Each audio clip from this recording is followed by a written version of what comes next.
हिंदुस्तान जिंदाबाद। मेरे साथियों, आप सब जानते हो कि जब इस देश में नरेंद्र मोदी साहब की सरकार आ गई, इस देश के अंदर जो माइनॉरिटीज थी, चाहे वो सिख हैं, बौद्ध हैं, जैन हैं, हमारे मुसलमान भाई बहन हैं, समाज के हर वर्ग की भलाई मोदी साहब ने की।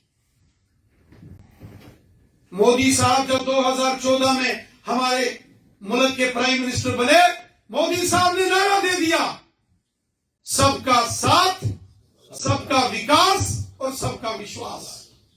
वो हिंदू है या मुसलमान है, सिख है या ईसाई है, जैन है, पारसी है, बौद्ध है, मोदी साहब ने कहा इस देश के अंदर रहने वाला हर एक शख्स जो हिंदुस्तानी है वो आपस में भाई भाई। और जो मोदी साहब ने स्कीम्स लॉन्च की, आप देखो, प्रधानमंत्री किसान सम्मान निधि, तो कितने हमारे ऐसे सिख भाई हैं, कितने हमारे मुसलमान भाई हैं, बुद्धिस्ट हैं, जिनके सीधे खाते में 6-6 हजार रुपया प्राइम मिनिस्टर मोदी साहब की योजनाओं का सीधा उनके अकाउंट्स में आता। साथियों, मोदी साहब ने जो गरीब परिवारों को प्रधानमंत्री उज्ज्वला योजना के तहत सिलेंडर गैस दिए, कितनी ऐसी फैमिलीज हैं हमारे मुसलमान भाई बहनों की, गुजर बकरवालों की, पहाड़ी कबीले के लोगों की, जिनको फ्री गैस के सिलेंडर कनेक्शन मिले, फ्री। कोरोना काल में मोदी साहब ने मुल्क के अंदर 80 करोड़ लोगों को फ्री राशन दिया, 135 करोड़ हिंदुस्तानियों को फ्री वैक्सीनेशन लगाई, सबके लिए लगाई। ये है मोदी सरकार। ये हर एक शख्स की सरकार है जो मोदी सरकार है। मोदी सरकार ने सबका भला किया। मोदी है तो मुमकिन है। जो माइनॉरिटीज हैं, जो हमारे देश के अंदर रहने वाले अल्पसंख्यक माइनॉरिटी कम्युनिटीज, सिख हैं, हमारे मुसलमान भाई बहन हैं, जैन हैं, बौद्ध हैं, पारसी हैं, समाज के क्रिश्चियंस हैं, समाज के हर वर्ग का ख्याल मोदी साहब ने रखा। मोदी साहब ने जब भी स्कीमें बनाई, सबके लिए बनाई।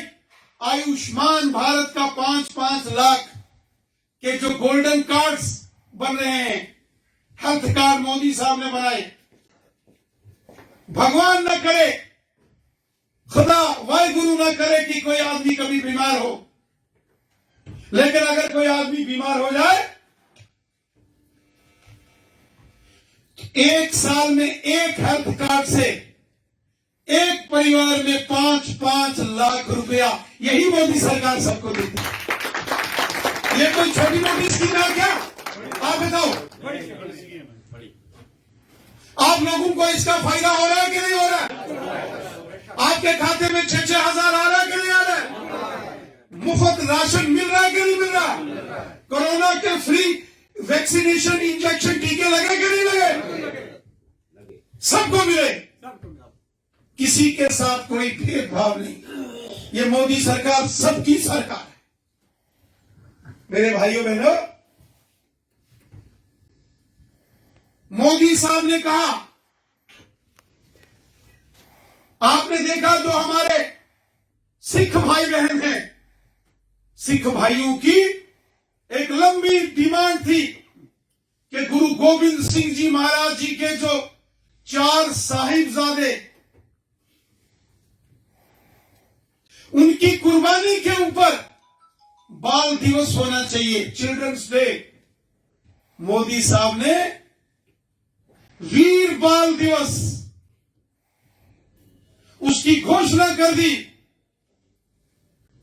और कह दिया कि गुरु गोविंद सिंह जी महाराज जी के बच्चों की शहादत की याद में हर साल 26 दिसंबर के दिन वीर बाल दिवस के रूप में मनाया जाएगा। ये हिस्टोरिकल डिसीजन है भारतीय मोदी जनता साहब का। Party Bharatiya Janata party. इस देश में डॉक्टर मनमोहन सिंह जी प्रधानमंत्री थे और वो एक सिख धर्म से वाबस्ता थे, सिख समाज से आते थे डॉक्टर मनमोहन सिंह साहब। डॉक्टर मनमोहन सिंह जी जब प्रधानमंत्री थे वो चाहते थे कि 26 दिसंबर को बाल दिवस बनाया जाए, लेकिन सोनिया गांधी नहीं मानती थी, क्योंकि उन्होंने बाल दिवस चिल्ड्रन डे बनाया उस चाचा नेहरू को, और मोदी साहब आगे ये काम कर दिया। इसी तरीके से आप देख रहे हैं पटना साहब से लेके अमृतसर शहर तक किस तरीके से मोदी साहब ने और सिख धर्म के 10 के 10 गुरु महाराज और गुरु ग्रंथ साहब जी के प्रति कितनी श्रद्धा और कितनी आस्था मोदी साहब के अंदर।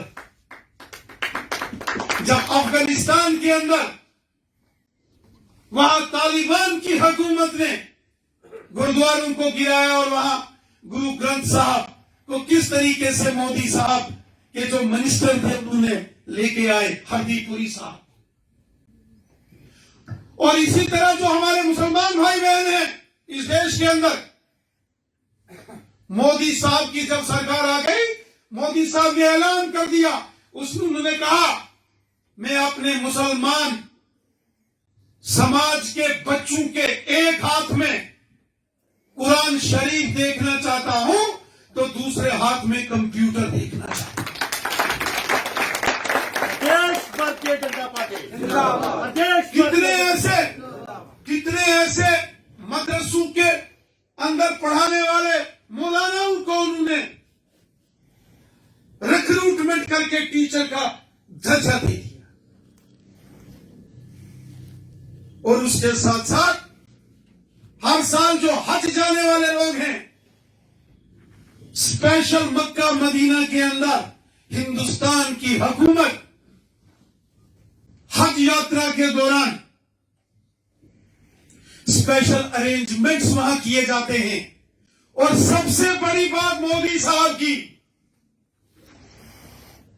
हजारों लोग हमारे जम्मू कश्मीर से शारजाह जाते हैं, सऊदी अरब जाते हैं, यूनाइटेड अरब एमिरेट जाते हैं। मोदी साहब ने बोला श्रीनगर से सीधा शारजाह के लिए हवाई जहाज की फ्लाइट लगाई, लेकिन जो हमारा हमसाया है इसको बड़ी तकलीफ होगी। इसने बोला यहां से कश्मीर के श्रीनगर से जो फ्लाइट सीधा शारजाह जाती थी रोक दी गई। मोदी साहब ने वो कहा क्या हुआ, 2 घंटे ज्यादा टाइम लगेगा, यहां से दिल्ली से मुंबई होता हुआ जाएगा, लेकिन रुकने वाला नहीं। ये मोदी साहब, जो मोदी साहब की योजनाएं हैं, आज कितनी स्कीमें हैं जो माइनॉरिटीज के लिए हैं। आज गांव गांव में गरीब लोगों के मकान, प्रधानमंत्री आवास योजना, उसमें कोई ये नहीं पूछता ये हिंदू है कि मुसलमान है कि सिख है कि ईसाई है। सबके स्वच्छ भारत मिशन के तहत टॉयलेट बाथरूम बनाने का काम गांव गांव में मोदी साहब ने सबके लिए भला किया। ये सरकार गरीब, मजदूर, किसान, गांव के, शहर के, पहाड़ के, मैदान के, हिंदू, मुसलमान, सिख, ईसाई, महिला, पुरुष, बच्चे, बुजुर्ग, नौजवान, ये सबकी सरकार है। साथियों, ये जो हमारे भारतीय जनता पार्टी माइनॉरिटी मोर्चा जम्मू कश्मीर के अंदर जो मुस्लिम समाज में, सिख समाज में, क्रिश्चियन समाज में, बौद्ध समाज में और जैन समाज में काम करता है, मैं आपसे एक अपील करता हूं, गुजारिश करता हूं आपको कि जो जो मोदी साहब की स्कीमें हैं उनको गांव गांव तक पहुंचाओ। आम, गरीब, मजदूर, किसान, सबको इसका फायदा होना चाहिए। जिस भले के लिए जिस मिशन के लिए मोदी साहब ने ये स्कीमें लगाई हैं, उन स्कीमों से लोगों को फायदा होना चाहिए। आज मोदी साहब ने जम्मू कश्मीर के अंदर गुजर बकरवाल और गद्दी सिक्की लोगों को यहां जंगलों में रहने के फॉरेस्ट राइट्स एक्ट दिए, जमीनों के मालिकाना हक गुजर बकरवालों को दिए, पॉलिटिकल रिजर्वेशन दी और इंटर डिस्ट्रिक्ट जैसा काला कानून जो एनसी कांग्रेस पीडीपी ने लगाया था वो खत्म किया। और साथ ही साथ मोदी साहब ने पहाड़ी कबीले के लोग, पहाड़ी कबीला जो जम्मू कश्मीर के अंदर 12 लाख पॉपुलेशन है और ज्यादातर लोग हमारे मुसलमान भाई बहन हैं, आज उनका भी अगर किसी ने नाम लिया, उनके साथ भी अगर इंसाफ की राह पर किसी ने कदम उठा आगे बढ़ाया है, वो मोदी साहब। तो मेरी आपसे गुजारिश है, ये माइनॉरिटी मोर्चा पहाड़ी कबीले के लोगों को भी अपने साथ जोड़ो, एसटी के लोगों को भी अपने साथ जोड़ो और पूरे जम्मू कश्मीर के अंदर एक सियासी तूफान खड़ा करके रखोगे। और जो भारतीय जनता पार्टी का मिशन है, मिशन 50+, 50 से ज्यादा सीटें लेकर रियासत जम्मू कश्मीर में बीजेपी की हुकूमत बने, ये भारतीय जनता पार्टी माइनॉरिटी मोर्चा ने ये काम करना है और मुझे आप पर विश्वास है, आप ये काम कर सकते हैं मेरे साथियों, और आप करेंगे।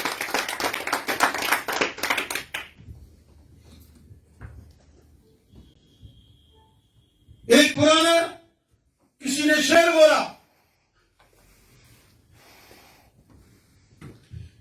उठ बांध कमर क्यों डलता है, फिर देख खुदा क्या करता है। हौसले बुलंद खुद रखने पड़ेंगे, रहमत ऊपर वाले की होगी।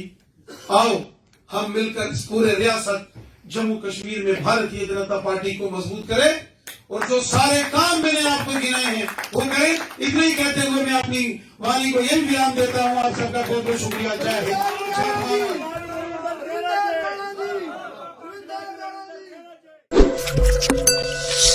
Thank you.